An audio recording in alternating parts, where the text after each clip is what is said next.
Welcome to Spoilers Intended, a podcast about series, novels, and films. For this episode, the spice must flow, eyes will glow, and part 2 is already a go. That's right, we're talking Dune.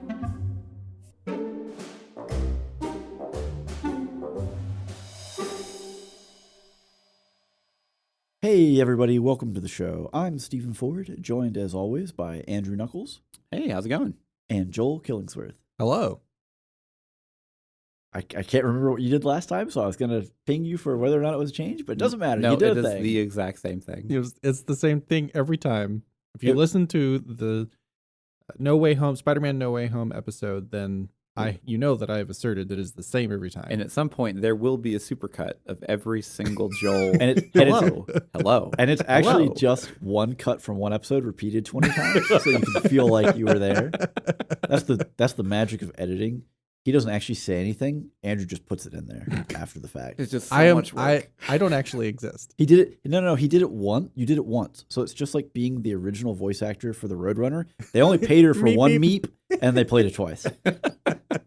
Anyways, moving forward. So we're talking about Dune today. Before we jump in there, because Dune is kind of a formative and a foundational work for a lot of media we see today. Yeah. So- Media, sci-fi, Mostly sci-fi, fantasy, but yeah. stuff, all sorts of stuff. So I thought it would be interesting for us to talk a little bit about what media was formative for us. So this is something that you read or watched in your quote unquote formative years. So we're talking early teens all the way up into the mid 20s. So while you were still kind of learning, before you would classify yourself truly as an adult. Yeah. And how does that affect maybe your view on other media, your views on life, expectations, all these kinds of things? So just something that really defined you as a person, or also defined you as how you would criticize something or how you would consume other media at this point in your life. So I think I'm just going to go first. Yeah. I'm going to make go y'all ahead. listen to me. Take it. So for me, I picked the Master and Commander series by Patrick O'Brien. Mm-hmm. So this is a set of 20 books. That's a lot of books. It is a lot of books. And it is historical fiction. So it is all based around the period of the Napoleonic Wars. So it follows a British Navy captain Mm-hmm. and one of his really trusted friends who is also his surgeon on all the ships that he has captained, et cetera, and follows him around throughout a lot of events that happened in the Napoleonic Wars. So it's really amazing because the author did all of this research for these books. So he had to go and look up where ships were, what campaigns were happening, and then he placed his characters in actual historical events. Yeah, historical fiction like that, where so much research is involved, is really fascinating. Right. So there are a lot of small individual actions that he kind of fudged or does whatever, but when they are part of a large, big action, that it actually happened. And there is a whole book that is dedicated just to the charts and the layouts of the fights and where they were and where they went and how long it would take. And it is almost a little bit too exacting in detail, in that borderline, after reading through a few of these books, you could kind of feel like, yeah, I could probably sail a ship off of this because he knows where every rope is, every thing that a sailor would actually have to do in that time period, every part of their life, what their meals were like, how this worked. And it builds up this incredible, obviously over a long period of time, but this incredible feel of the realism of it. And it gives him this great space because he doesn't really have to necessarily, I don't want to say write a plot, but the plot is all the character interactions between themselves Yeah. and what they have. So he can really, really drill down on that, because how the boat works, he doesn't have, it's not The Expanse where you have to invent how a ship flies through space. Right. It's established, this is how the boat works. So he doesn't have to worry about any of that. So it's all extremely character driven. And it gets into some really, really cool stuff that ultimately, for me, one, the interaction and how the characters treat each other was really amazing. The way they approach and how realistic their friendship was in terms of, they have disagreements, they have fights, they work through issues, all these things. But I don't want to say reverence, but the understanding of history for me was really great, because it was a big one. I got the first one of these books was either a birthday or Christmas gift when I was 10 or 11. And it was this huge window into a part history that I didn't necessarily know that well. And also just a real appreciation for things that have happened. And if this happened and I really appreciate this, what else happened? So it kind of kicked me into the whole, well, I want to learn more about history on my own. Because American education is kind of hit or miss. And I didn't necessarily have the greatest history teachers, but most of it could be found on my own somehow. So I did. So I think that really stuck with me. And overall, I mean, it's an incredible series. Sadly, he passed away, almost more than a decade ago at this point. And my mom always kind of says it was the saddest she's ever seen my dad and I over someone that we've never met. Right. And so I guess that's part of it too, is it was kind of a bonding thing with my dad and I, because we both read through it at different times and we'll talk about it. And it's just, it's so good. I really, if anyone has time to commit to 20 books, you don't have to commit to 20 books, but at least a couple of the books, it's really worth a read for a really fantastic example of what historical fiction can be. Yeah. All right. So on that note, I'm going to punt it over to Andrew. Okay, so initially, whenever we were kind of talking about this concept, because we pre-show, we always kind of like toss around ideas of what a good, conversation would be before we really talk about the movie that we're talking about. We want to have some idea what we're doing. And I initially had Rendezvous with Rama, which is my favorite Arthur C. Clarke. I am changing it up. My favorite Arthur C. Clarke book. However, and it tied in too, because we have the same director. He's just announced that he's doing it. Yeah, well, he announced, basically they announced that he is going to eventually direct it. It is not that it is under production or anything like that, but he has the green light. Speaking of Villeneuve. Yeah. He has the green light to go ahead and direct it whenever he wants. But obviously, Dune 2 has to come before that. Right. But I actually have a more formative piece of media. Were you listening to me and then you were like, oh, I have No, it was whenever you said kind of like how you view life. Okay. All right, and I actually, my piece is a movie based on a book. Oh, okay. Spicy. Contact from 1997. Oh, with Jodie Foster. Jodie Foster, yep. So whenever it came out, we went and actually saw it in theaters. I was 11 at the time. And there was something about the film, just the core concept of the film of, if we're the only ones here, then it's an awful waste of space. And okay, I love that phrase. Well, if we're the only ones here, what a waste of space. Yeah. and there's something about just the whole concept of the film, and it's written by Carl Sagan. And just like Jodie Foster does a fantastic performance of being Dr. Arroway, excuse me. And like the whole film is just so interesting from the perspective of it's not what you would think like First Contact would be.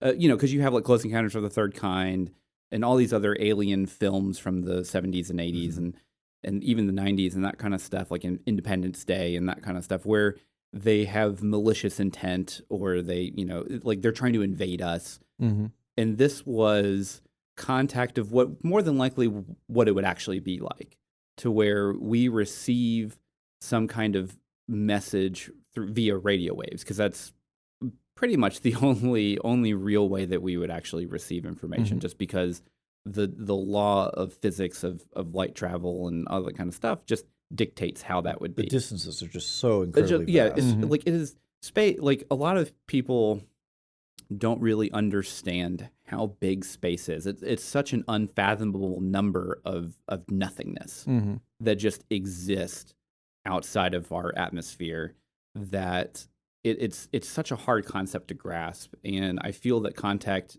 kind of like set that in pretty early for me, in the sense of whenever I like, pretty much since then I've just been all about space. I've always I love going star photography, stargazing, trying to do meteor showers. Well, now y'all went out and even saw the large array out in New Mexico. Yeah, New Mexico. So, which is where the most iconic scene of the film is filmed. Yeah, and it was just fantastic, just kind of going out there, because like you're driving through New Mexico and there's just this 12-mile just basin where you can see the other side of it, and then you just see all these like satellite dishes just kind of just laid out there, and then the actual facility is really cool because you can go tour kind of around the area, and they all move them via basically these railroad tracks up to condensed down to 3 miles all the way up to like 13 miles in every direction.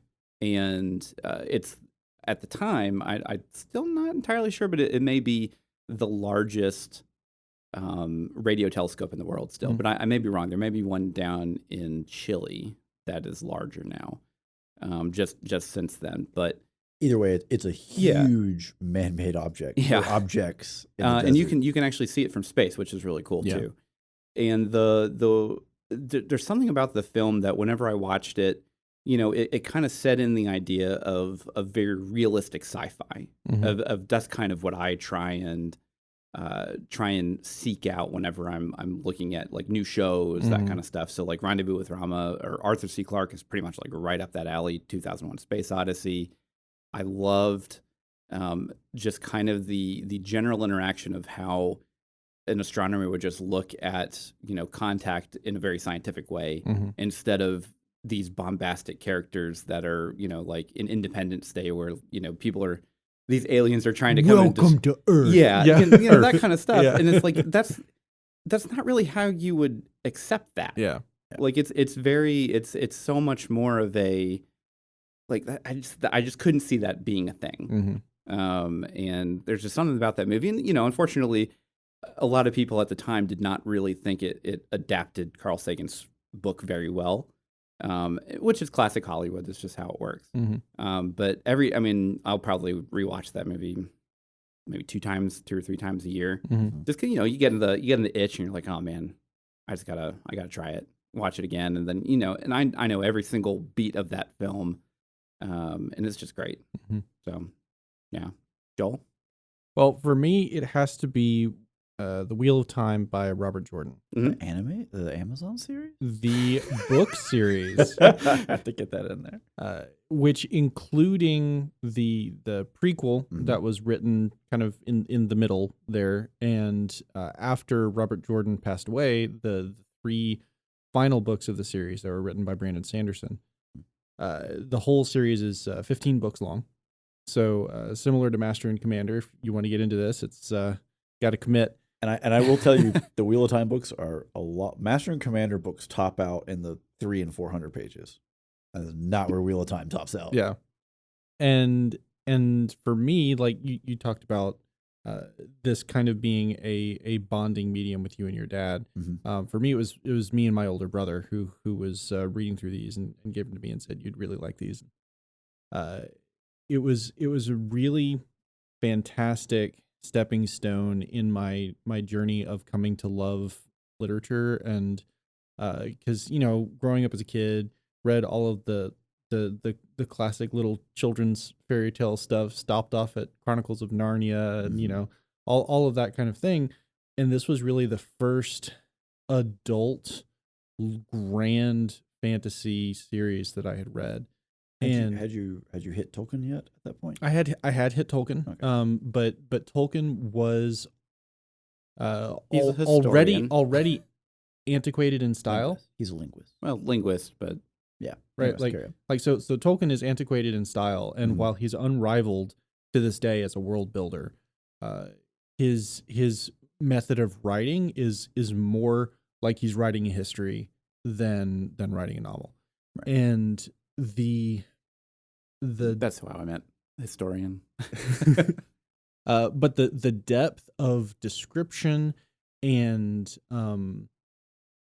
the way that Jordan used different characters' points of view to give you as the reader the whole picture, while very clearly leaving different characters in the dark about different aspects of the story, was really instructive to me in understanding how stories are put together. And I started it early in high school and finished it when Brandon Sanderson released the final book after I had finished college. And so that was a very consistent journey through really my entire formative period. Yeah, I can support all that as a longtime reader and rereader of Wheel of Time. I'm going through the motions of reading it. I've read the first Going through book. the motions. I've read the first book. I'm halfway through the second. I had to basically take a break so I could read the entire final Expanse book over the past couple weeks. And so now I'm in the lull of after finishing a book. I'm giving myself a little bit of buffer time so I don't like overlap the two tonal differences essentially. Yeah. I haven't hated what I've listened to so far, but I definitely can say that I have not fallen in love with any of the characters. Yeah. So, but I do plan on reading the whole series at some point. Yeah. So, I mean, we're not dinging you for not. no, but, I know. I'm late to the party. I understand. It's just there's so many conversations that have taken place between Joel and I where it's like, Andrew, you don't mind it. Ignore this. Don't worry. Earmuffs. Earmuffs. All right. Well, moving on. Now that we've talked a little bit about, the media that has formed us, time to talk about some media that has formed and informed a whole heck of a lot of stuff that has come after it. Yeah. And we are not talking about Sting and a metal Speedo. Well, we from may the talk a 80s. little bit We'll about talk it. about it a little bit. But what we are talking about is the new installment of Dune, Part 1, by Denis Villeneuve. Yep. And you know what? I think it's time to kick it over to Joel. And what's our score? What's our Well, no, synopsis first, I and thought then we did score first. And No, then we synopsis. Oh, okay, fine. synopsis first. We'll synopsis. Synopsis first, yeah, because I've got to He's got to get in the right headspace. I've got to scrunch my forehead with my fingers and rub them everywhere and just be like, I don't know what I'm about to Joel, say, this is but a visual medium. that's why I'm describing it with words. Okay. But you learned that from Jordan. We have describing things with words. Never before had I seen someone describe things with words. It was very formative. But so in Dune Part 1, we have a grand space opera where multiple houses are vying for power in a galactic empire. And there's this one particular planet where a vital resource comes from, and it can be only found on this one planet, Arrakis, also known as Dune. That's the name of the movie. Ooh, go for it. I wonder if that's where it takes place. And the Emperor has decreed that the house that previously ran this planet is out, and the house of our heroes, House Atreides, is in. And so they're stepping up, and they're going to run this planet for the Emperor, and they stand to benefit a lot because it's a very profitable enterprise. But they also stand to lose a lot because they know that they are bitter enemies with the house that previously controlled this planet, and they know that they will have left traps. And so it's the story about galactic politics being played out kind of by proxy in a lot of situations on this one desert planet with a hefty spoonful of messianic prophecy thrown in around our main character, who's the son and heir to the Duke of House Atreides. Yes. Yep. All right. So now that we've had our synopsis, what did we score Dune? We scored Dune at an 8.9 out of 10. That is a pretty solid score. Very high. Yep. And we will, further down, we'll get into the score breakdown and how we arrived at this number and our opinions on it. But we are still in a spoiler-free zone. So let's throw out maybe some spoiler-free impressions of the movie overall. And I'm going to toss this over to Andrew first. Okay, so I've read the Dune novel 3 times now, and I've seen the 1984 David Lynch film twice, and I would say that I am a well-versed fan of the franchise or the novel or source material, and going into this film, there's so many expectations going into this kind of adaptation because it has always been known as an unadaptable source. Just because the other 1984 David Lynch film just didn't didn't do well just because he tried to slam so much stuff into and there was even an attempt at an adaptation before that in the 70s. It just couldn't do it. That where the budget just went massively over, and they took the losses and ran. Yeah, kind of thing. And so going into this, you've seen all the trailers, and you're like, oh, that looks pretty good. It looks like he did a really good job. Now, Denis has done Arrival and Blade Runner 2049, which both I absolutely love. They're great sci-fi films. And going into this, I have a decent expectation of kind of what I was in for. And I was blown away by how fantastic this film was in feel, in plot, in acting, in music, like just everything. It was just like it just like washed over me like a tidal wave watching this film, because we watched it on IMAX, and it was just fantastic. The score by Hans Zimmer was like almost perfect. Yeah.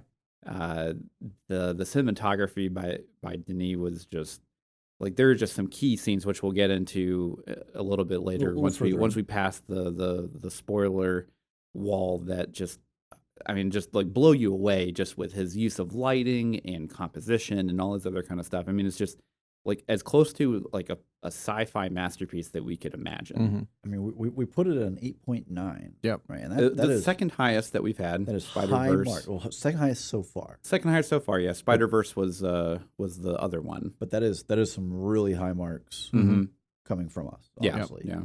Steven?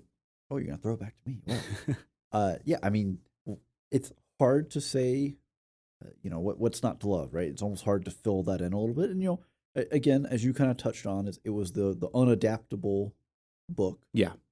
And in this case, they were right, because this is part one of the book. He cut it in half. Yep. So he didn't technically adapt the whole book. That is true. Yeah. He only did basically 2/3. And I think that was an intelligent call, because at some point you have to build the world, you have to tell the story, you have to introduce the character. He just recognized there's too much happening here, and you can't cram all of this into 2 hours. And his style is very slow and deliberate. He paces his thoughtful is a good example. He paces his films very deliberately, in the sense of, it is not like I'll say a Marvel film where it's like boom, boom, boom, boom, boom, scene, scene, scene, scene, scene. It is, you get one scene, you get one shot, slow pan, 2 minutes. And it stretches, and maybe there's a little bit of dialogue. Maybe there's no dialogue at all. It just goes.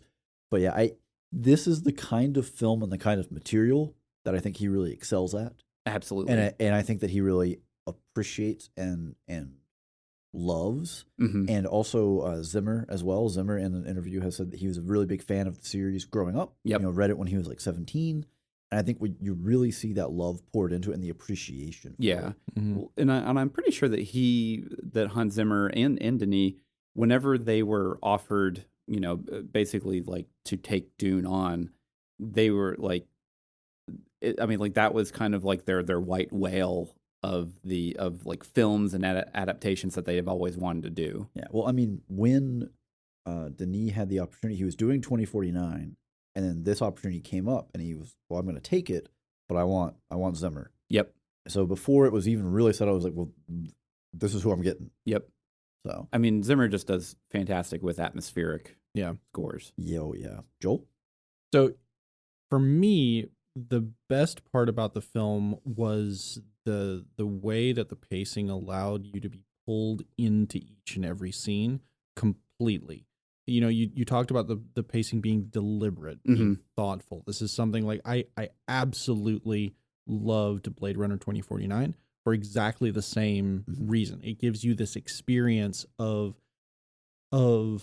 being able to fully emotionally connect with everything that's happening. Yeah. There's no desensitization from being hit by going from excitement to excitement to excitement. Well, where it's not like cut, right. jump. But at the same time, it's balanced by there's an underlying tension to the film that you're never allowed to completely let go of, and it just pulls you forward through the entire piece. And it was just when the end credits come on, you take a breath. Yeah.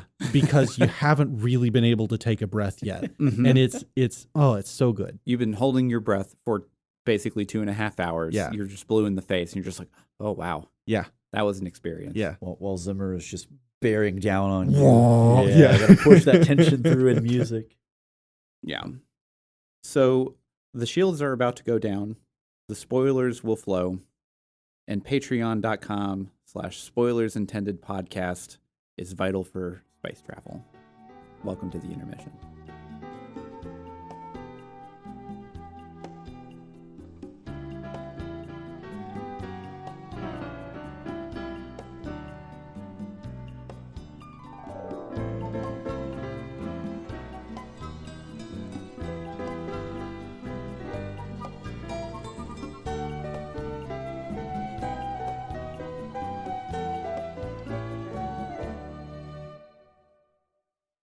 Alrighty, and we are back. We are past the spoiler wall. As Andrew said, the shields are down, and it is time to get into the nitty-gritty.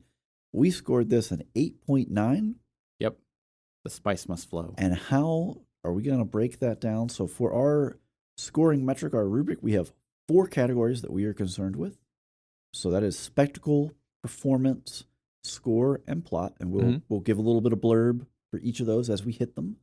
But to start it off, I'm going to throw this over to Joel to kick off spectacle. All right, so we're talking about spectacle. This is the presentation of the film, cinematography, the effect that it has on the viewer, the ride. Yeah, the emotional oomph. Yep.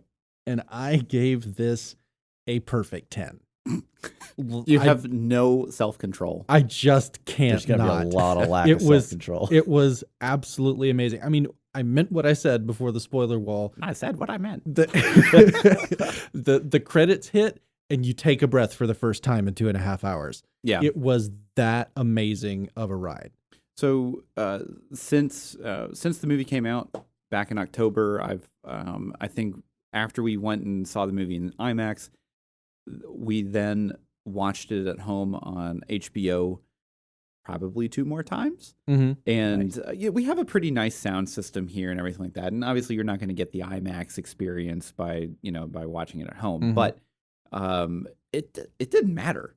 Yeah. Like just every single scene is just so masterfully created that it's just his composition skills are just fantastic. And you can definitely tell that he built a lot of he built from his experience doing Arrival, which is a relatively slow sci-fi film, really slow burn. Mm-hmm. And then he also learned from the atmospheric kind of cinematography style of Blade Runner 2049. Mm-hmm. And then he just kind of merged the best of both worlds and kind of put it into this film.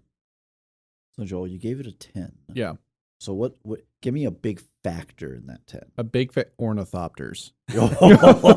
Okay, so like these dragonfly-based helicopters, essentially, Yeah. that they use for air transportation on Arrakis are just incredible. The CG that they used on these, I don't know whether they use practical models at any point. Like some blending of the two or something. But they feel real. There is, even though they're using, the 4 wings on each side kind of structure, it looks so plausible and also so cool.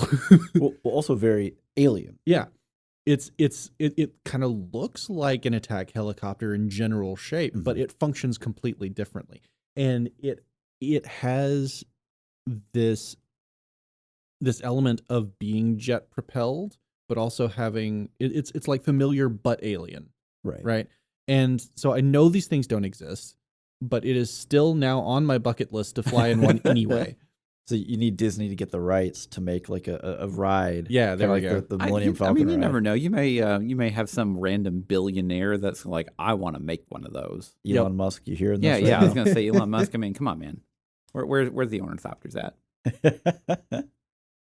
And anything else? Or you don't want to take everything? You want to leave us some scraps? Well, I mean, so there wasn't really a point where the CGI ever disappointed, right? Like there was not seams to be picked apart. Yeah. The depiction of laser weaponry, the las the guns. las guns. They were horrifying because it's just this one thin line of bright blue light that is completely unstoppable and cuts everything in half that it passes through. And right? I think it's also worth pointing out too. It's not a pure straight line. I mean, it is a straight line, but it's not just a pure. In a lot of right, like sci-fi, it has the air flowing through it the is illuminating it. Yeah, or it's like it's picking up particles as it goes. Mhm. So you wouldn't see it except that it's vaporizing these particles because it's a desert world. There's particles everywhere as it goes through. So it's not a perfect line. It has that little bit of dispersion mixed in. That's just it looks so real and something that just doesn't actually exist. Yeah, well, and that's one of the probably the better examples of a laser-based weapon in any kind of sci-fi, like the in media that we've seen, where like if you go back to Star Wars, like those aren't actually lasers; those are gas guns, right. Because like if you watch the Mythbusters episode, they actually move slower than a bullet. Yeah, it's plasma. It's It's not but yeah, and it has that it's a very, very narrow. No matter how big and powerful the beam is, it's really, really tiny. It's not just big chunky bolts like everything comes back to Star Wars. All right. Well, so I'm gonna pass it over to Steven. Yeah. Well, I am also a paragon of self-control, so I scored the spectacle a 10. Oh my gosh! How dare you people? You have no self-control. Hush you! Holy crap! So I mean, every step down, right? We're already talking about the ornithopters, which are just the weight of them on their liftoff when they're going through the startup sequence and they're just perfect. And all the ship design. The ship design feels massive and foreign and alien, and it has weight. I mean, it's all CGI, right? You have the stuff when House Atreides is getting ready to immigrate to Arrakis, and it's rising up out of the water. And I mean, the scale, every part is CGI, and the scale is huge, and it feels real and weighty and lived in and old and all these things. But for me, the big one was costuming. When they land on Arrakis, right, and they open the doors and they're getting ready to march out, and everyone, including the Duke, is in armor, and the armor is except for Paul, but he's and Jessica. No He's not a deal. combatant. He's not. He's meant to be protected, not fighting. Yeah, but the armor is just so because it just speaks. This is war. We are marching into our territory, but it is a territory where we are fighting a war, and it looks so good. Like it has all the elements you want, and it's sci-fi. It's military. It has kind of a bagpipes. The bagpipes hit and just and then you have the earlier scene where the Imperial emissary comes and it's this big spaceship landed and they're all standing there waiting for this big ceremony, and the ramp comes down, and as it lowers down, there's this huge ornate carpet strapped to the ramp as it's coming down. This is not a small object. This is a huge. This is a 4,000-5,000 pound carpet, and the Empire is here to say, that's right. I paid however much freaking money to lug a carpet across the galaxy to make an impression on you, so that you can take your ring and make one stamp in wax, and we can fly back. Yeah, and the sheer scale of that is just incredible. And I could go on for a really long time this, but I don't want to take all the points away. So Andrew, I'm going to sling it your way. All right. So for spectacle, because I am actually a paragon of self-control. Paragon of self-control. I gave it a 10. I actually thought you had a 9. It was a 9, and then I was like, no, this movie deserves more. A lot of the points that we've kind of already talked about. So I'm just going to kind of go over some of my favorite scenes. One of my biggest ones was the hunter-killer scene whenever Paul is in his room and he's looking at the hollow videos of Fremen and that kind of stuff. Educational stuff. Yeah. And then the hunter-killer comes in, and then Paul kind of does the opposite thing of what you think you should do, is actually walked into like all the light from the hollow projection, which is probably the actual opposite of what you should do. Right, because it just highlights all of his minute motions. Let me upgrade the contrast on myself real quick. Yeah. But so the thing that I love about this scene is Denis' use of the light to really add so much extra depth into into this kind of really tense scene because he obviously we the audience, if you're not familiar with the source material, we don't know what that is. Yeah. But it's clearly something that is not supposed to be there. Right, and he's looking wishfully at his personal shield that he left over on the bed, so Yes. it's dangerous. Yeah, and this is just such a tense scene, and he's walking, kind of walking through the light, and it's kind of like going over his face and all this other kind of stuff. And you still have all the dust in the room and everything, and then out of nowhere, Mapes opens the door and he just grabs it real quick. And just the tension in the scene is just so fantastic because it is like when you're just sitting there waiting, you're like, if you haven't read the book, you're like, I don't know what's going to happen. Because like at this point, you don't know if anyone's actually safe, because it's one of those things where whenever you're watching like a Marvel film, you're probably not going to kill the main hero in the first 20 minutes of the film or whatever. Right. But with this, like, you don't know. Like, and it's not even really established that Paul is definitely the main hero of the story. We're rooting for Duke Atreides. Yeah, right? It could be Duke, it could be Jessica. You don't know. Yeah, and just like that is just one of those scenes that really sets the tone of the danger that is there for the rest of the film. And I think my next favorite is probably whenever Duncan Idaho is fighting in the hallway towards the end of the film whenever they're kind of on the run. Yeah. And he is just going toe to toe with, multiple Sardaukar at once. And you can see just his training of going with like, the slow strikes to penetrate their shields. Right. And it's just a fantastic shot because generally a lot of action films will just cut every time that there's a hit. And Denis just doesn't do that. He shows you everything that's happening. Yeah. Well, and especially the use of the personal shields, where when a shield has pressure placed on it or when it's penetrated, it turns red. It kind of let them sell, because we've kind of touched on this with some other stuff, just talking within ourselves or whatnot. How some movies, they really lean into like the gory aspects. Yeah. Because all the combat, at the end of the day, all the combat is very, very close range. It's because of the shields. It's very violent, but you don't really see it. It's all transmitted via the shield of, okay, well, that's a death. Yeah. Because that is a knife breaking because you see it change red. And that without them having to like spray blood everywhere. So it's kind of the thoughtful approach to violence, which is a weird phrase. Classy approach for it. Yeah, there we go. Maybe a classier approach. It's still, everything about it is still every bit as visceral and violent, and the motion is all there without the need to show someone's throat getting cut open, splattering blood. Yeah, because you just know that's a death. Oh, they are dying. This is happening, etc.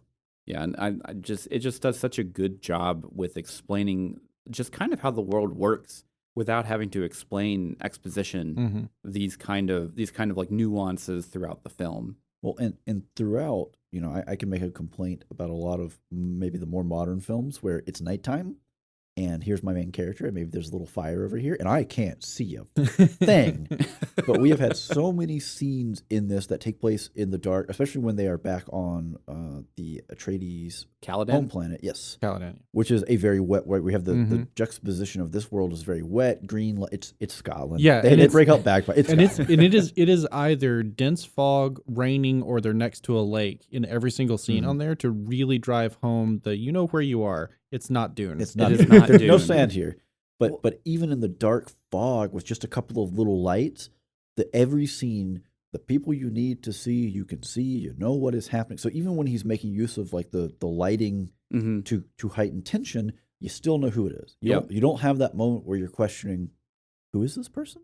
Well, why am I worried in this scene? I don't know. Well, in the John Gabar scene with the Lady Mohayim it's actually a very dark scene, but you can see everything that you need to see, and it just adds so much extra tension in there because he doesn't just cut all these different stuff. He sits there and stares at the actors, and it maybe it slowly wheels in, and in dead silence, if there was no score to support this, maybe it's kind of quiet. But Hans is there for us. We'll get to that a little later. Yeah. But he's there with the boy.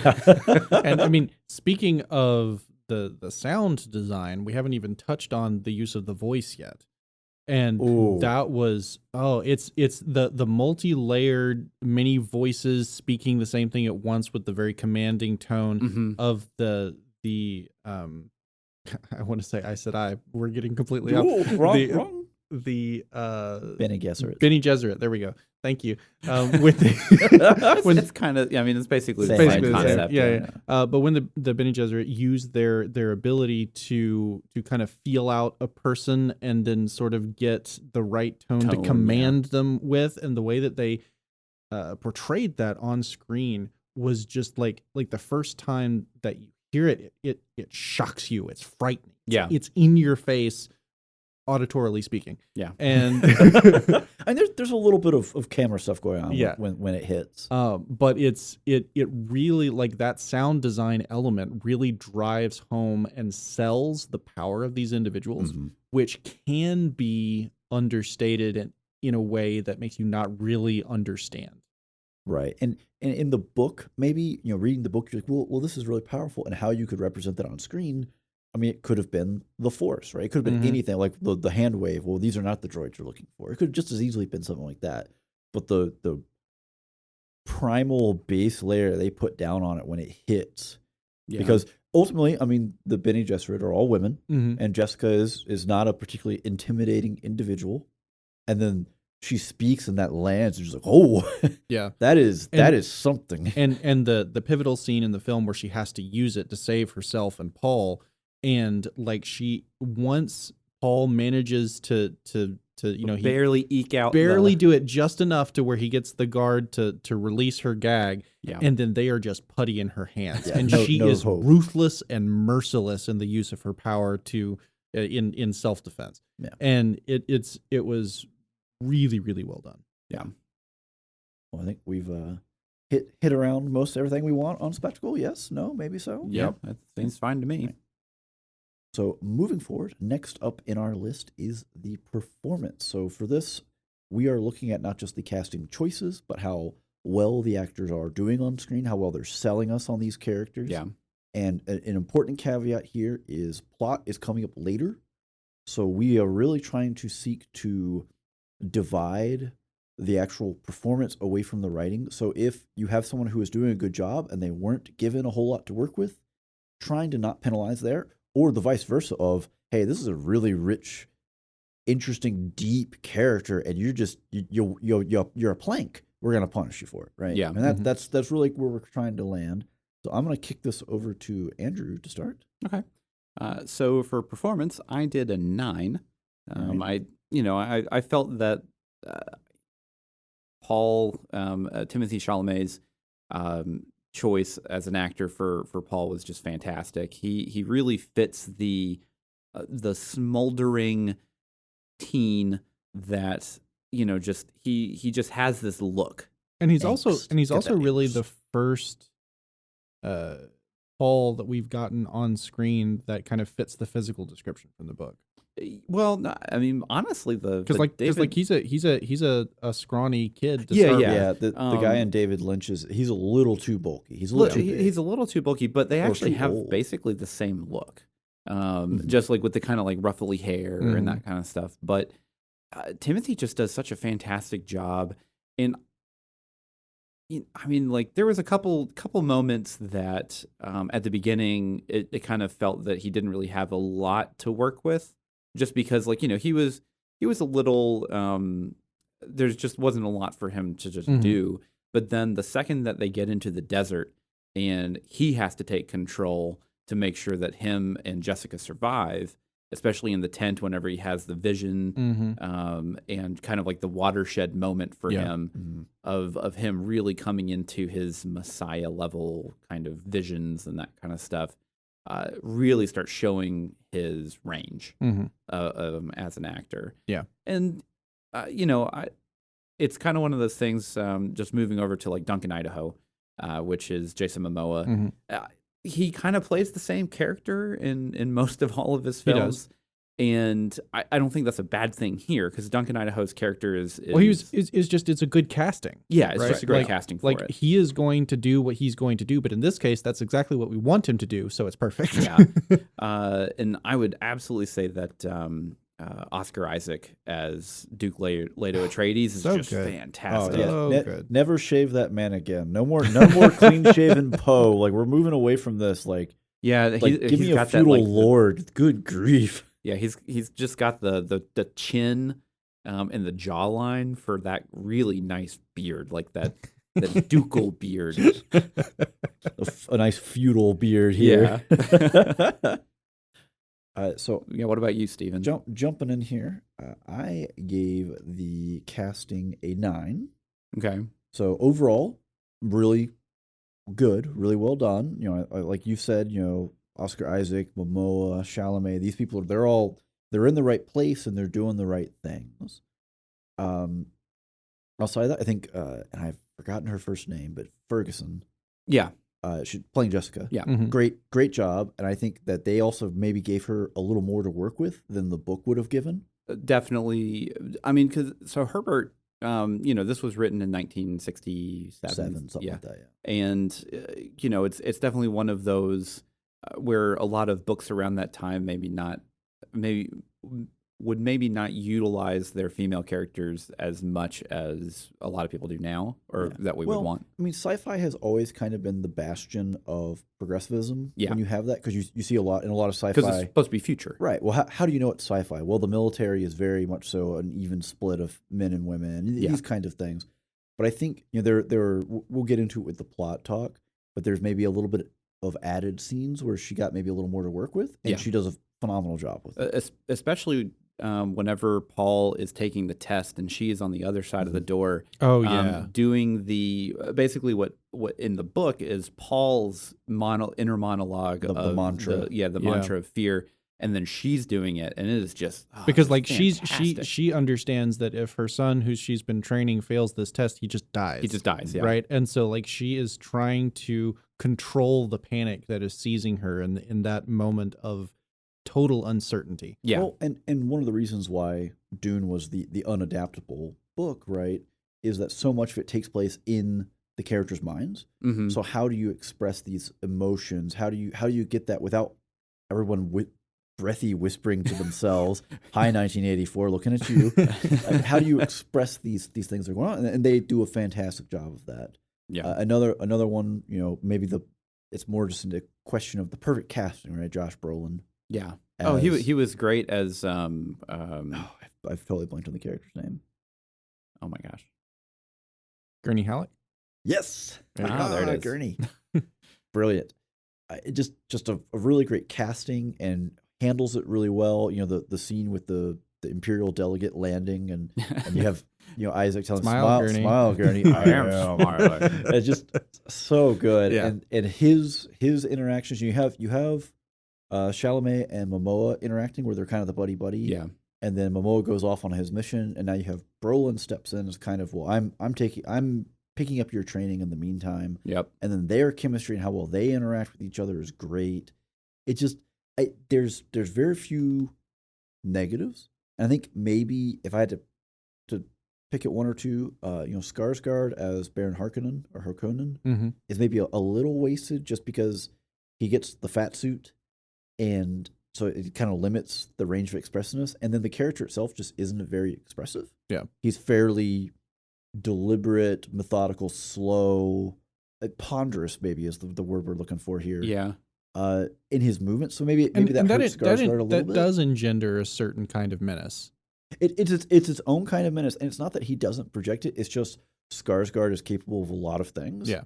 And this is kind of a fairly narrow band for him to work within. It's the same kind of thing with David Bautista, who was it's his nephew, but Yeah. I've blanked on the Raban. Raban. Yes. Yeah. I was Joel thinking here- Fade Joel- Routha, but Fade Routha isn't. name. Fade in Ralph, I have sir, no- not appearing in this film. Yeah. Yeah. So Joel. Well, I also gave the performance a 9. Yeah. I mean, you guys took all the points away, right? Like it's you go down the list of the major characters, and every single one of them that had an emotionally relevant scene. They removed a lot of subplots from the book, which would have allowed Thufir Hawat, the Spy Master's character, to really shine and really like show his stuff. So like most of his stuff was removed. Also, Dr. Yue. Dr. Yue. Same issue. And so like you didn't really get a window into them.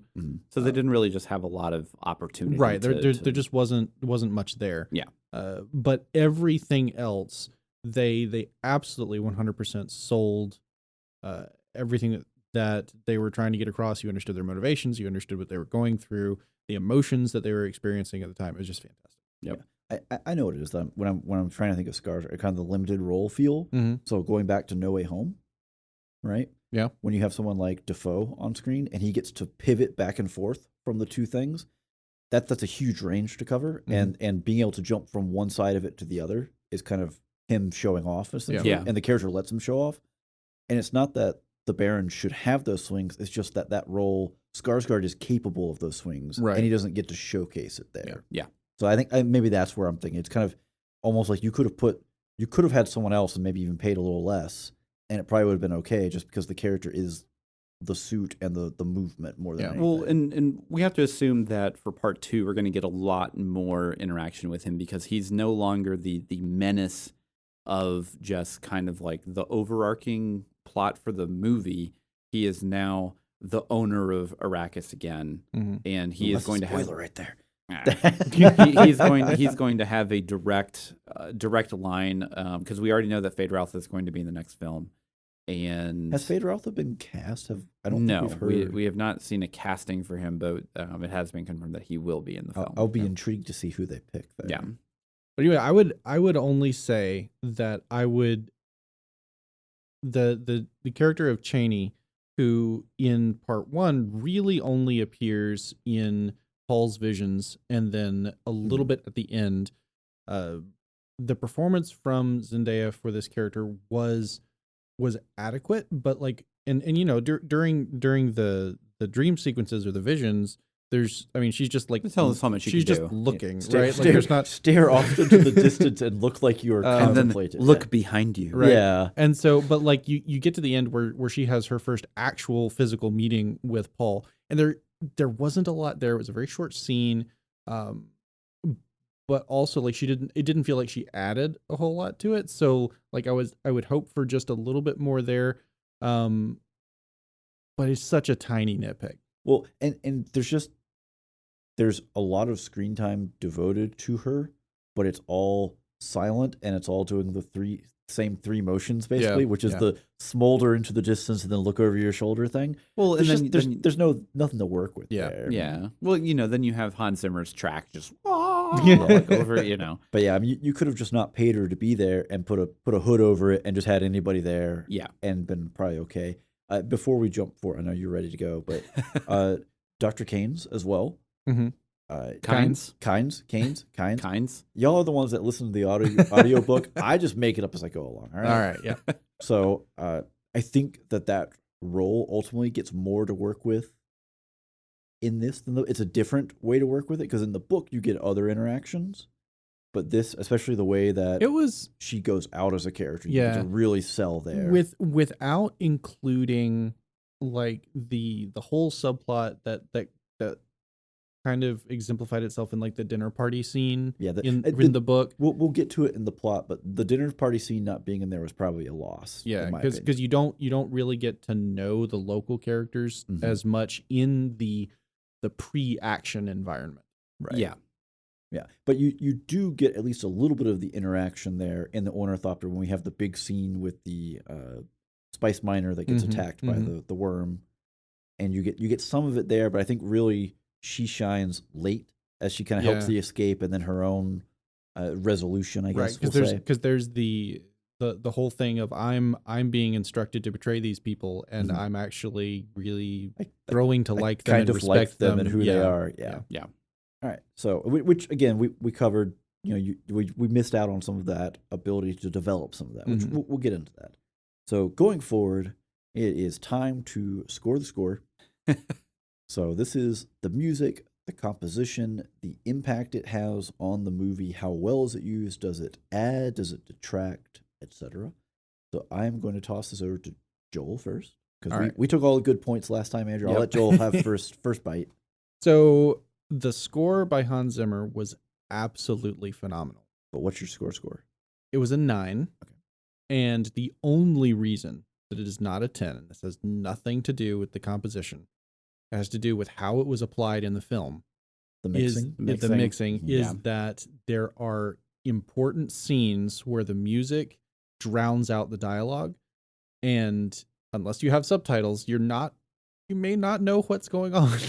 So specifically, maybe the scene in the tent. So specifically the scene in the tent where Paul is having his second direct contact with Spice.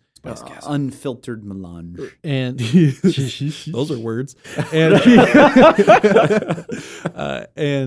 he's having uncontrolled visions, and he is reacting to all of because he's been in survival mode. This is the first time that they've had time to decompress since they frantically were trying to escape with their lives.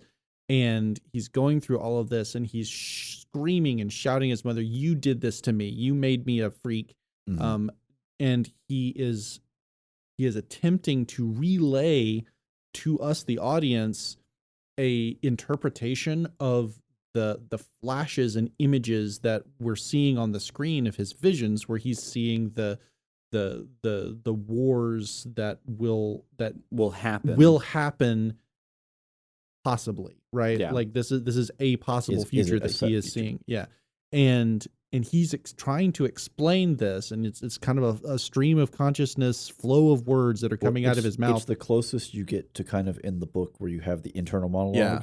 Because he's attempting to just put all this exposition out and without breathy whispering. And the music that is attempting to match the intensity of the scenes that we're seeing completely overwhelms his dialogue there. Yeah. And so it's very difficult to make it through. And so that is the only reason I am not giving this a 10. Man, like a 25, 30 seconds out of a two and a half hour movie. It kind of does that a couple other times in the film, but that's probably the most egregious case. Right. In this. That's the easiest example to say, hey, the music might be costing me learning some words. Yeah. Yeah.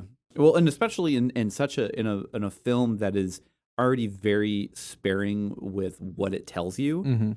Every piece of dialogue is so important that you can't miss a single thing. Otherwise, then you're just have no idea what's going on. Yeah. So, Steven? Oh, I get to go. Well, unlike Joel, I did not go for the 9. I went for the 10. This is just, this is Hans Zimmer, top of his game, cranking the shepherd tones in there, building the tension. You get the feeling of the perpetual rise as the tension builds. I mean, it's how you play off some of these scenes where there's no real dialogue, and it's people moving or whatnot, and maybe prior to the Harkonnen invasion, where you have big explosions, easy sell, right? But you have the bits with Oscar Isaac in the hallway when he's betrayed. You have all the tension that's going on in there, and when the sandworm attacks the crawler, you have all the build there.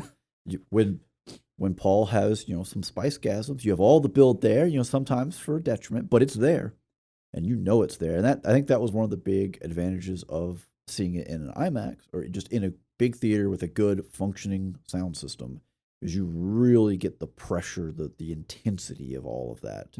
Mixed in with some other, it's not all just brr, brr, the whole time. And there's I know Andrew's going to cover it, but I'm gonna touch on it just before I send it to his way. But there's some really good, interesting, it's familiar but also very alien choral bits. Yeah. Where it's very much so established. Yes, these are sounds you could hear somewhere on Earth, but you'd have to be standing in 3 different places at once to hear it in the way that it's being presented. Yeah. All right, so I'm gonna throw it to Andrew. Well, so I gave score a 9, and I knocked it a point, but not for the same reason that Joel did. I knocked it a point mostly just because Hans Zimmer is in a lot of films and he composes a lot of stuff, and he's a fantastic composer. He's one of my favorites. However, he's also in a lot of films, and the problem with that is sometimes if you are not intimately familiar with a lot of his other stuff, you may just feel that he is kind of like a one-note composer, where like if you listen to like the Dark Knight soundtrack and Dark Knight Rises, that kind of stuff, and then you move over to something like Interstellar, you can still feel a lot of those or Inception, that kind of stuff. You can still feel a lot of those same derivative tones, and that is not going to be for everyone, and that's okay. But it's definitely one of those things where like.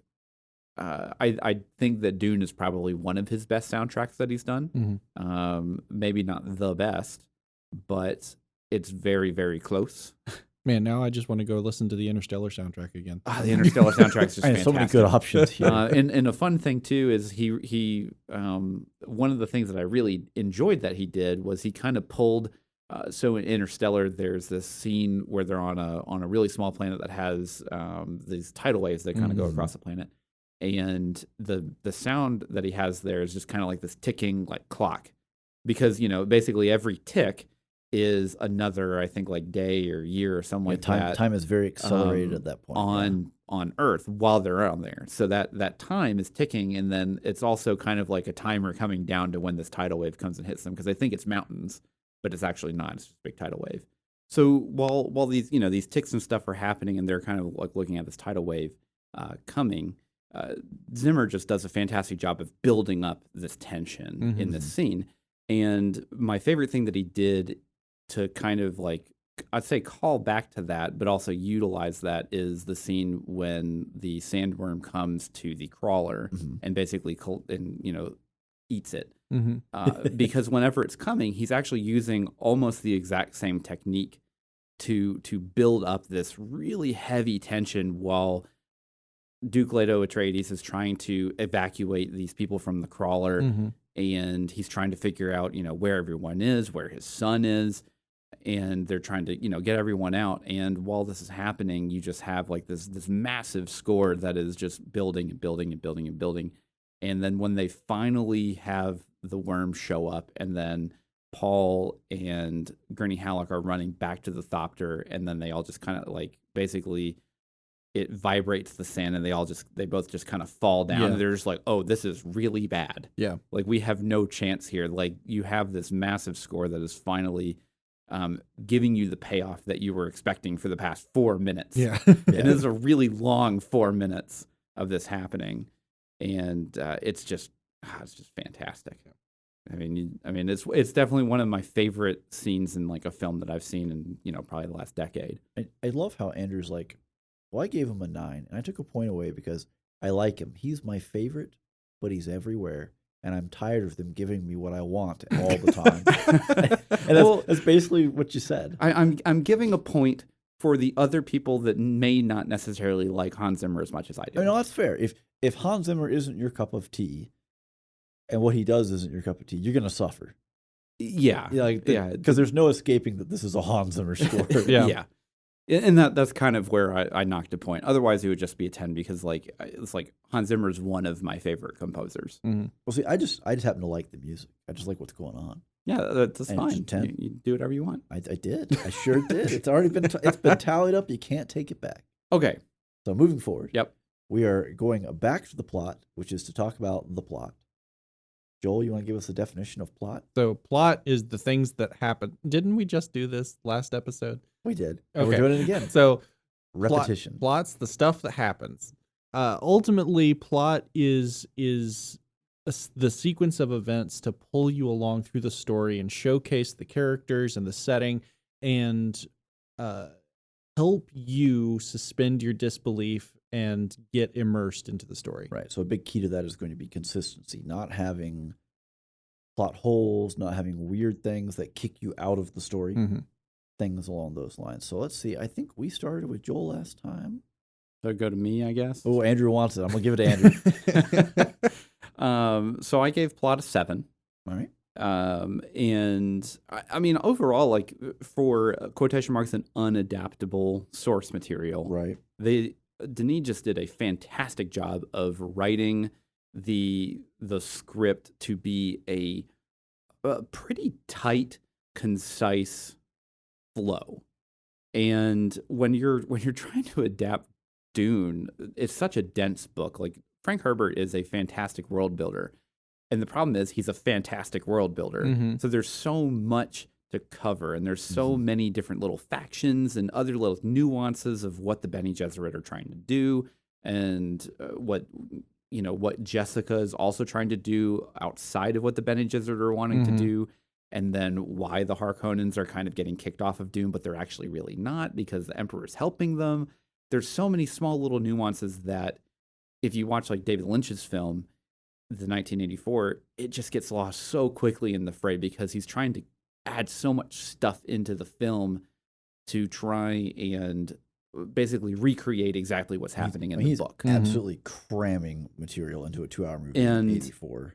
And Denis kind of takes that and he says, okay, well, we've already seen what doesn't work. So let's take, not the spark notes, because that's a disservice to what he did.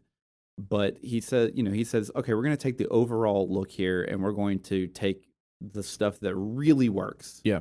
That is going to be really important for later on for part 2 and all these other kind of things. And we're going to make sure that those are the most important parts that we get through. And he adds a little bit stuff for Jessica and a couple extra scenes with the Bene Gesserit, so you don't have to wonder kind of what's happening. Yeah. And I mean, probably the only real knock that I gave it was just the fact that kind of where it ends is just a weird spot to end it a little bit. And then also they left out the dining room banquet scene. The dinner party. Dinner party, yeah. Yeah, it suffers a little. I'm just going to jump in. Jumping, did it. So I also gave it a 7 for some similar reasons. Yeah. So from the start, I think, and this maybe relates more back to spectacle, and I just missed the chance, but I'm going to say it now. Even before you get the title, right, you get the blurb across the screen of dreams are messages from the deep. And like right from that moment, okay, they've got a feel for how this movie should run and what it's going to feel like and be. And throughout the plot, you get most of that. Joel, I'm going to leave you the added scene that works. I'll let you cover that. But what I'm going to hit on is kind of what Andrew was saying. I'm really wondering which scene he's talking about, but that's okay. I mean, if I have to tell you what it is, I'll if you can't get it, I'll tell you. Okay. But kind of what Andrew was saying is the ending's a little odd in its placement. And I think they kind of miss an opportunity. You have kind of the false ending syndrome going on, where you have a big climactic battle. It has a little bit of a Return the King syndrome. Yeah, it just. Oh well, this is the end. Okay, well they're here now. Well, they're here now. And especially if you read the book before and this isn't actually the end of the book, so he has to make some kind of artificial break somewhere. Yeah. The feeling for that last maybe 25 or 30 minutes of the movie is just, oh my gosh, get them somewhere where you can end it. And I think they missed a little there because you end it post the duel with the Fremen. And I think that would have actually been a really great opening scene. Right, for part 2, because you got to get that hook, you got to get that first action, you got to get things happening, moving along. And if they had cut it earlier, say, let's get them into the tent post-battle, get the visions, get this done, and get them a little bit, maybe a little settled, and they get out of the tent that next morning, life has to move on, they both look into the distance, and boom, scene. Or after they escape, Kynes dies, they escape in the other Thopter, and then they go through the storm, they land in the storm, they're like, all right, we're in the desert now. Yeah, or even send them into the storm and you don't even know if they live. Give me a cliffhanger. Sure. Man, people will be so mad. Brutal. But you know what? I think if they had done something like that and kind of snatched back the last 20, 25 minutes of the movie or so, you would have had an opportunity to really get into some of the intrigue that happens prior to, because it's, like we've said, it's a slow, deliberate, thoughtful movie, so maybe it's not for everyone. But you would have kind of the intrigue that happens in the book that really involves Thufir. Yeah. and Thufir, Hawat. Yeah. And then also maybe flesh out Dr. Yue a little more so that his betrayal makes more sense. Because the whole idea is he has the unbreakable. It's kind of like the conditioning, the Hippocratic oath taken to an extreme degree. Right. Yeah. Where he's this imperially trained doctor that he is qualified to see to and hold the life of the emperor in his hands. So he is completely beyond, his trustworthiness is completely beyond question, beyond reproach, which is why him being the point of betrayal is such a huge deal. Yeah. So they kind of missed the ability to really drive that in by just kind of jumping forward and not having. I think the dinner party not being there, you miss again some nuance with the characters. Well, and you miss the ability to really establish that these are, as near as we can tell, compared to what they've lived under, the good guys. Yeah. And then the flip side to that is you don't have Feyd-Rautha. You don't get as much interaction with the Harkonnens, interaction with each other. So you don't really get that side. You know, we talk about all the building of tension with the music, right? But when the audience knows something that the protagonist doesn't know, that's its own form of tension. Because we can see the cliff coming and they can't, and you have to be concerned for it. But they don't ever really get the opportunity to have these conversations with the bad guys, where the bad guys are saying, "Hey, I don't like this person, and this is what I'm going to do, and this is my plan." They have that one scene where he's floating menacingly. Yeah, well, you get a little bit menacingly. I'm sorry, menacingly, but you just don't get the full. I think you miss a little bit of the full impact there. So that's where my points are coming down. Yeah. But I mean, for what it is, for 2.5 hours, for the amount of material they have to cover, the amount of world they have to build. Yeah. I mean, this is a pretty, and it's a real world. That thing feels the ships, all these pieces in it feel real, and they feel tactile. Yeah, tactile. Yeah. Well, you have the whole, like they have weight. Well, you have the whole interaction, right? Of the las guns can't be used all the time because of shields, because if you hit a shield with the laser, it causes essentially a nuclear reaction, an explosion comparable. But which they never touch on. They miss it. Yeah. But you can't have that because on Arrakis the shields attract worms, so you have to be careful with where you're using the shields. And these kinds of gives and takes, now you can't use the best range weapon you could to penetrate even individual shields. So now we're stuck using. We're flying across the galaxy to stab someone, right? Yeah. but it has its own type of logic because they build that in. They I won't say they showcase it, but they get into it and they talk about the quick blade versus the slow blade and these things. So you get a lot of that world building, not just in terms of this is a building, but also in terms of this is history and this is people's reaction to how history, etc. is. So all right, I'm gonna push it over to Joel. Okay, so I'm gonna buck the trend, and I actually give it an 8.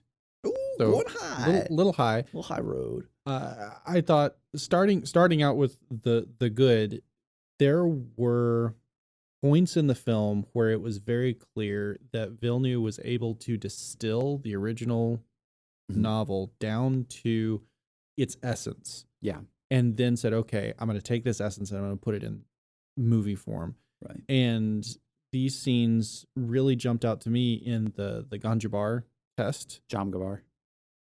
Ganjabar.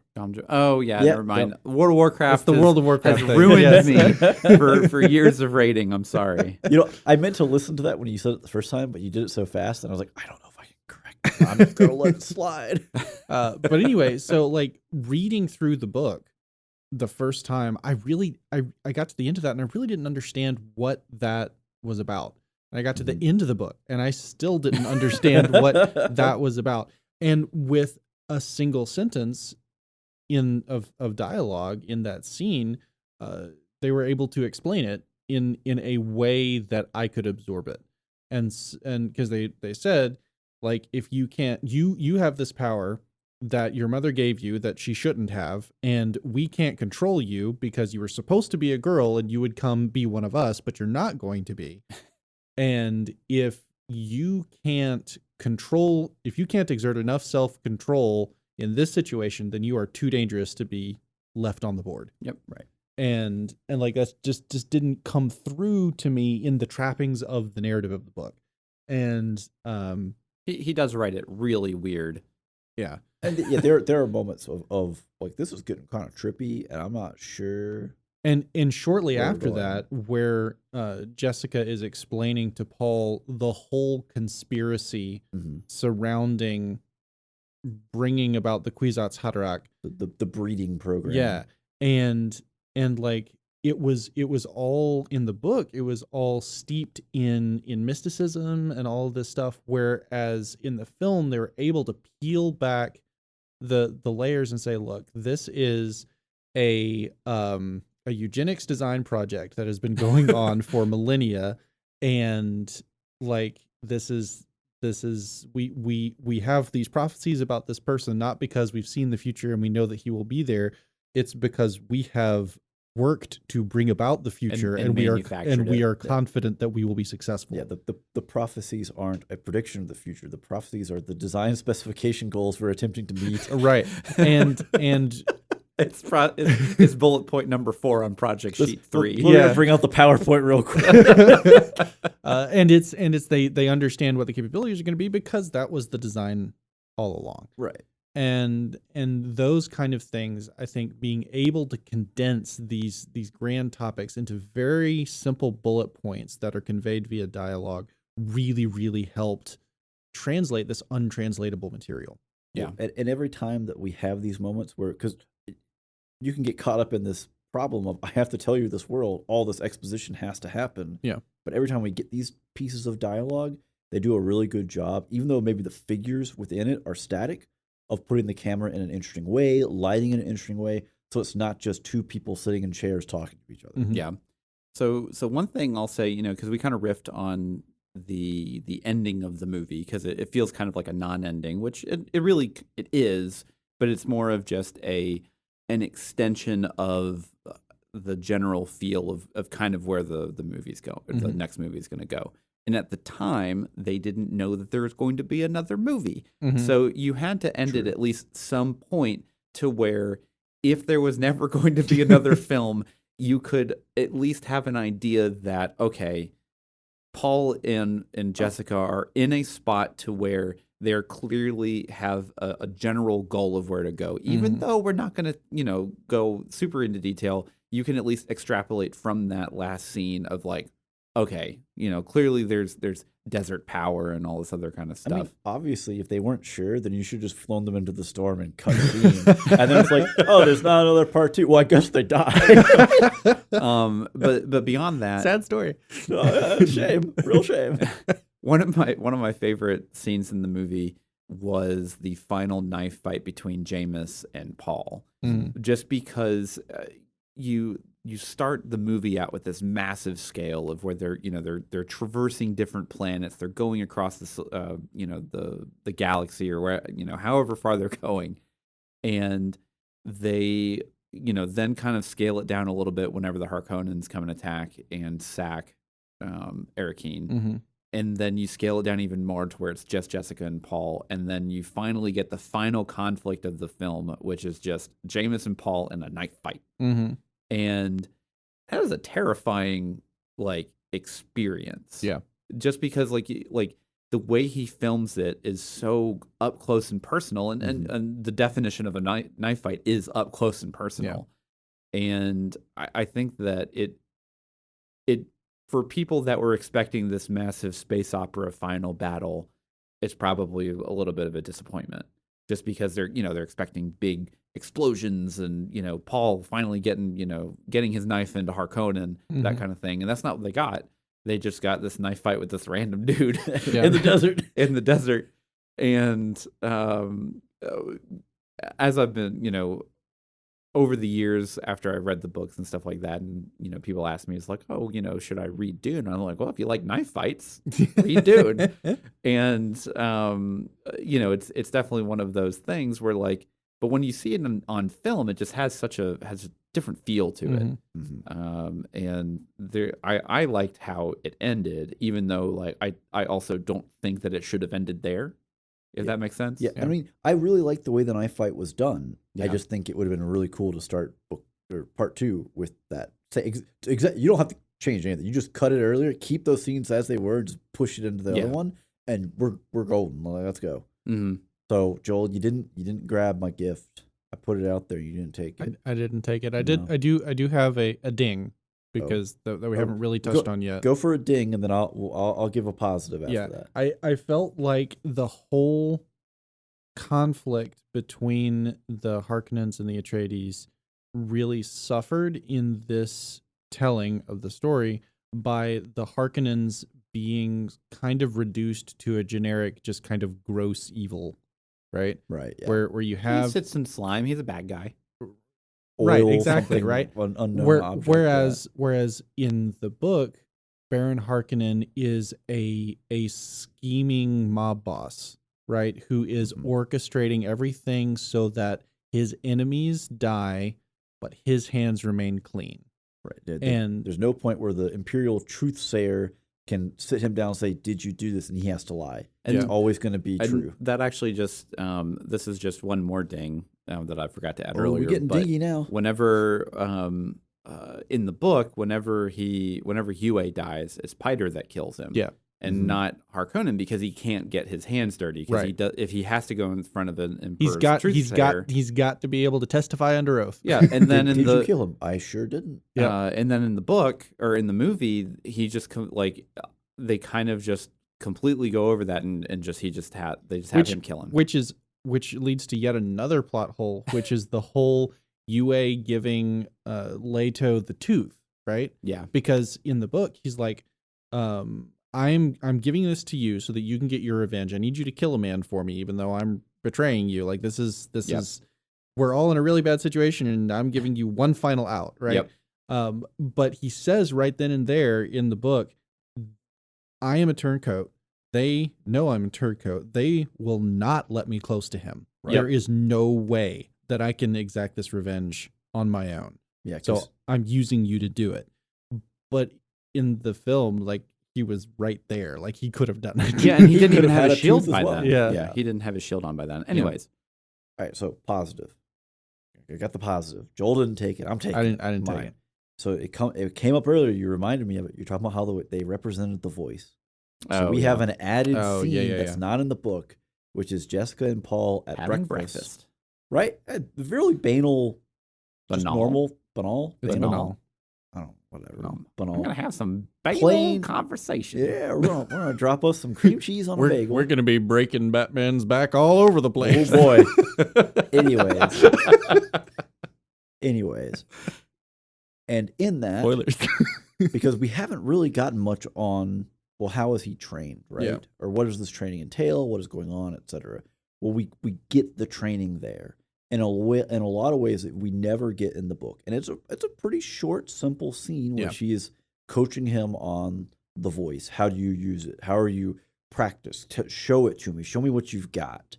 And he gives his effort, and then she drops her bomb on him, basically, of what a fully trained Bene Gesserit can do.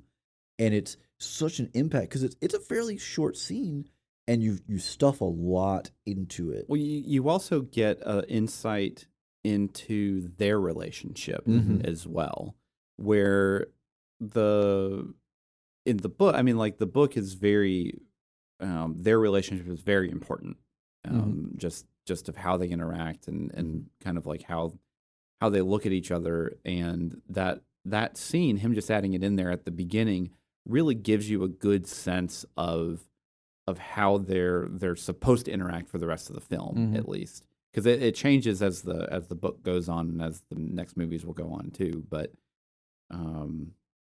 it also shows, that scene just kind of shows Paul being a teenager, where he's like, "Come on, it's like it's 7 a.m. You woke me up it's Saturday. Why am I already up?" Yeah.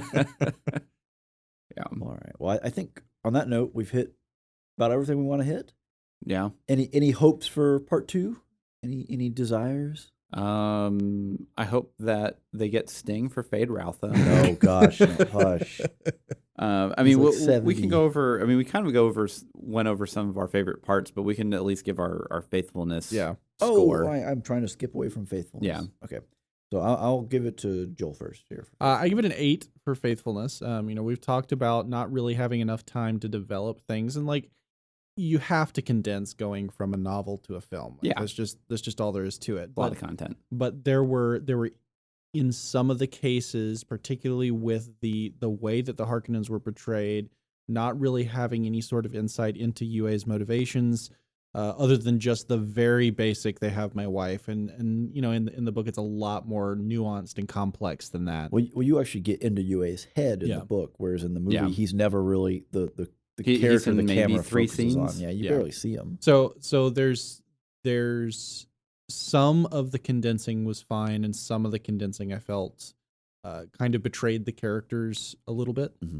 So I ended up at an 8. Generally very good. Yeah, I gave it a 7 for a lot of the same reasons that you're citing, where they probably could have, they maybe undersold some of the characters a little bit compared to how the book works, because I mean, the first half of the book really is a very much a political subterfuge thriller, where you have this: is Jessica betraying Leto? Like, where is the hidden dagger on Arrakis that the Harkonnens have left? Like, where does it come from? What form does it come from? And then it turns out to be nothing nearly so subtle. It's a giant hammer, while the unbreakable, the unbetrayable person is being the betrayer. Yeah. But ultimately it is. You go from, well, we're looking for all these hidden cracks and crevices, and they just drop the hammer on them. But yeah, it just misses in some places. I think they stretch. I've already said that I think they ended it in the wrong spot, and that they stretched it further into the book than they needed to, when they could have done a little more telling the material that was there. They left out. So that's really where my big ding comes from. But ultimately, again, it's the unadaptable book on film, and it's gorgeous. Yeah. So. Yeah, Andrew, I give it a 7. Basically the same kind of stuff. I was sad that they didn't really touch on anything that was they never named what Thufir Hawat and Piter were, which were mentats. Yeah, and the fact that Paul was also trained as a mentat. Yeah, and which was in the book, and they never touched on any of that kind of stuff, or even really the entire like world building element of they don't have computers because they're not allowed to create thinking machines because there was a war with AI hundreds or thousands of years before. It could be the Matrix. It could be the Matrix. You never know. But yeah, so those kind of those threads were kind of hard to fit in there probably for them. Yeah, because it just adds more bloat to a film. Yeah, that either you have to make concessions by cutting it short, which we all kind of agree that probably would have been a good idea, but then at the same time, it's the broader you make the world in your storytelling, the shorter distance your story is going to cover within the world. Exactly, it's just the reality. Yeah. But honestly, they're all pretty nitpicky kind of things here. It was a fantastic movie. I've already seen it 3 times, and that is very rare for me to go out and seek out the same thing that I just watched and watch it again. Yeah, especially as recently as you turned around and watched it again. Yeah, and that says a lot to me. I think it's honestly not even just Dune. I think this is probably the sci-fi film that just everyone has kind of always wanted. It's weird. It has the feel for it. It has the scale and the expanse for it, and then you just get really great acting and all these other kind of it's just such a good mix of everything. Yeah. Alrighty. So any expectations or hopes, something you want to see in part 2? I think we know for sure it's happening. Yeah. So the biggest thing for me is a proper development of Feyd-Rautha. Yeah. Because we've got to exist first. Well, yeah, but we in the representation of the Harkonnens that we have, there's not really a lot of room for the golden child of the Harkonnens, who is like the evil twin to Paul, basically. They kind of follow which it's deliberate because Bene Gesserit breeding program. They follow kind of the same path on opposite sides of the canyon, or whatever. Because they're trying to manipulate it on such a large scale that their breeding program is essentially through so many different avenues. Yeah. That they're just trying shotgun approach, just get them all out there and see what happens. Well, and I mean that was kind of the betrayal of Jessica, was that she was supposed to have a daughter. Yep. And that daughter was going to be what they used to unite the Harkonnens and the Atreides. Yep. Through marriage, and then end the feud that way, and also continue the breeding program. So that was the other, which we didn't really get in the movie. You get it in the book. I don't think you ever really get it in the movie. No, not really. Like we know that she wasn't supposed to have a son, and that's about as much as So yeah, I tend to agree, because you do need more depth on that side of the world, because just the generic bad guy, we don't like him because he's fat or bald or weird looking, Bloating, or has a human spider pet. Oh yeah, I I forgot about that. I mean, that was just a good way to say, hey, this guy's really bad. Yeah. Yeah, he does some weird stuff, messed up stuff, which, compared to what they did in 1984, to say the same thing of he does weird, messed up stuff, I'll take the weird human spider thing. Yeah, the David Lynch film has some really weird scenes. It has moments, and there's a lot of moments strung together, and suddenly there's just a pug. I'm holding a pug. Yep. Anyways, I think I agree. Just develop that side a little better, just so that it's maybe a little more balanced, or it feels a little more balanced, because we're going to get a lot of time with the Fremen, and a lot of time with the Fremen, and the Fremen are already their own kind of different because of the constraints placed on them by the world and how they choose to live in the world. So we're going to need to be able to pull back away from that and go to the Harkonnens as the flip side, in the same way that in the first movie we go from Caladan to Arrakis as kind of the flip side of the nice water world to desert. Yeah. Andrew, anything? No, I mean, we kind of all covered that, and I'd love to see Sting as a Vader outfit again. Stop. He's like 80. Stop. Don't do that. But no, I mean, it's really just to see how, because I think the earlier part of the book is much easier to adapt than the second part, just because there's not really a whole lot that happens in the second part of the book. There's a whole lot of sitting still and developing long-term plans. Yeah, so it will be interesting to see how Denis can kind of like pull out, I'll say, some action sequences and that kind of stuff in there to really sell the rest of the universe, because even the climax of the book is really not that much of a climax. Yeah. It's just, well, I mean, there's the implied campaign of harrying the Harkonnen forces. Yeah. Right. That is just sort of like, because the way that the book is written, it kind of feels like a stage play. And there's a whole, oh, hey, we're great warriors and we went off and had a battle off stage, and here we are talking to people, about how triumphant we are. And it happened, right? The skipping over the impossibly complicated thing that just will not do that on the stage. That's fine. People will understand. And it kind of feels that way. But in a film, you can take that implied campaign and you can really flesh it out. Yeah. Especially with a good budget, good effects, etc. I mean, just go ham. Yeah, so it'll be interesting. Very high expectations going into the next part here. As far as I know, he is going to start filming it next year. Okay.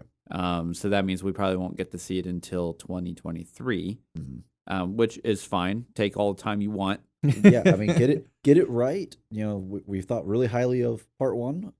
I hope part 2 is something that we can think really highly of as well. Yep. So, well, that sounds like all the time we have for this episode. So until next time, I'm Steven. I'm Andrew. And I'm Joel. And every spoiler was intended. Thank you for tuning in. If you like what you heard, you can support the show for as low as $1 at patreon.com/spoilersintendedpodcast. We also have a Discord server and would love to have more people joining in the conversation. Links are in the description below. Thank you.